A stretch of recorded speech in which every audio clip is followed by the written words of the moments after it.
Most people think it's impossible to sneak into Area 51, where the US has their top-secret military base and supposedly hides UFO evidence.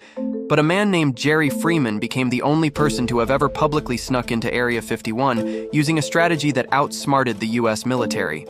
Jerry Freeman began his 100-mile round-trip trek into Area 51 in April 1997, starting late into the night around Beatty, Nevada, where he would head northeast into the restricted Area 51 land.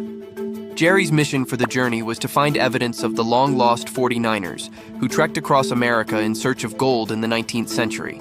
Many of the 49ers' last known location was in the restricted Area 51 land, and no archaeologists were ever given permission to enter the land even for research purposes.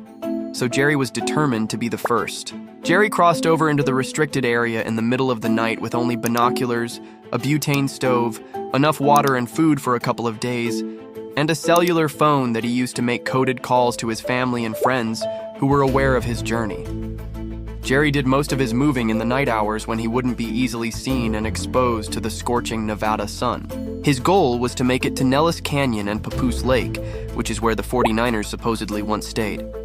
But Papoose Lake is also where UFO researchers believe the US has an underground bunker where scientists are actively trying to reverse engineer a crashed UFO. Jerry was hiding behind cactuses and also sheltering in massive craters that were formed from testing nuclear explosions. In these craters, Jerry was able to avoid the infrared viewing devices the military uses to look for intruders.